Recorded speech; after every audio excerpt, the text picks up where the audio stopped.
Testing, testing. Is the mic on? Well, I want to get off into a story and whatnot. And this story is dedicated to a late great friend of mine that went by the name of the Cheif, Cyril Del Camry. Well, once upon a time, there was a little boy. He was pretty roustabout. He was a bad actor. He wouldn't listen to nothing his mama said. And she told him, she said, son, you keep on running me raggedy, I'm gonna have to put you out. He told his mama, he said, I don't give a shit. She said, all right, now you no good bastard. You got to go. Get your shit and go. He wasn't there but about 12, 13 years old. Only 13 years old. Well, he packs up his belongings in a sheet. And he ties the sheet to a stick, you dig? And he slung it over his shoulder.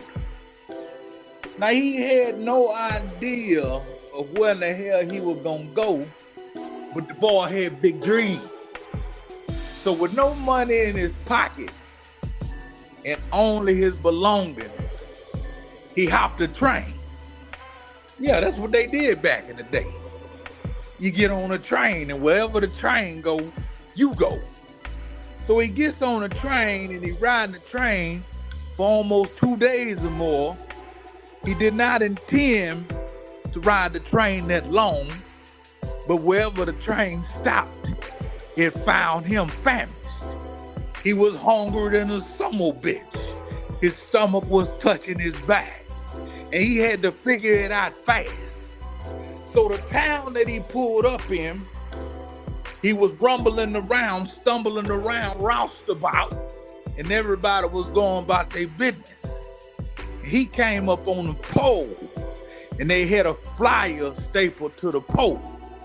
It said, the greatest show on earth, the Barnum and Bailey Circus. We hiring.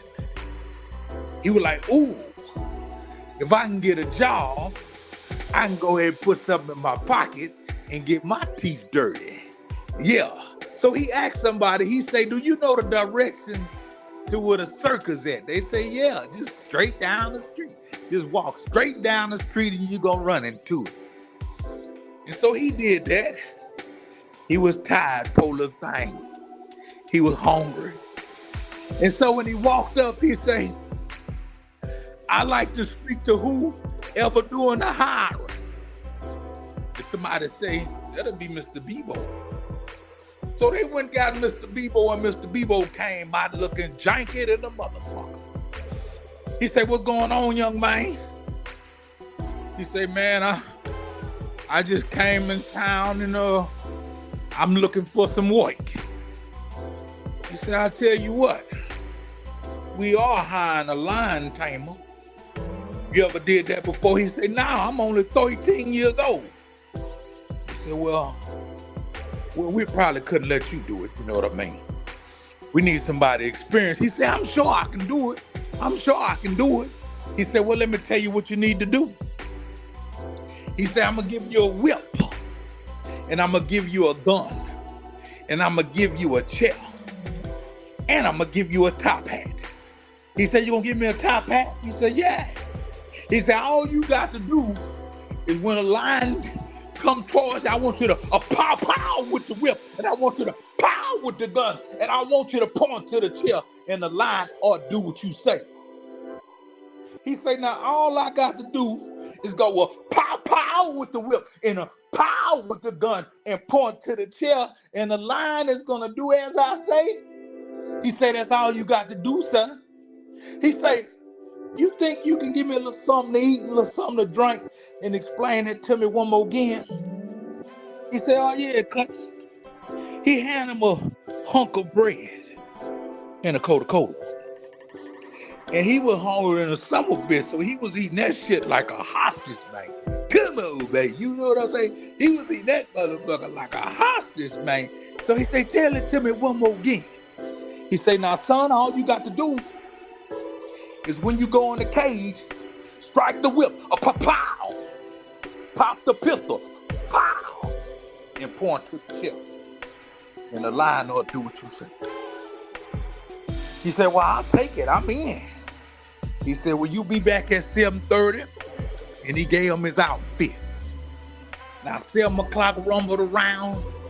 That boy was rossed about, stumbling, walking in the circle, thinking, man, can I do this? He said, shit, I ain't got no money. I'ma have to.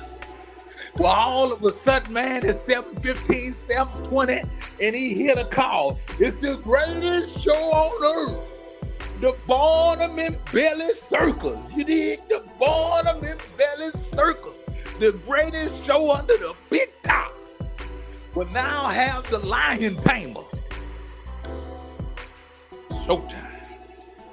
So he walks out, he got his top hat, he got his pistol, and he got his whip. And they got a ferocious lion off in that cage, standing damn near 5 feet tall. Damn near taller than the little boy. So the little boy walk in the crowd going crazy. You could smell the popcorn and the cotton candy and the Coca-Cola. So he walks in the ring, and the lion is roaring at him and striking paws at him. And they say, now the lion tamer. The lion went to going crazy, coming at him, roaring like a motherfucker. Oh, come out and beat your ass. And he pop out with the whip. And he pow with the gun. And he point to the chair. But the lion don't do no such thing. The lion don't give a damn about the chair. Then all of a sudden, he'll pop out with the whip. And he'll pop out with the gun. And he point to the chair, and the lion don't go.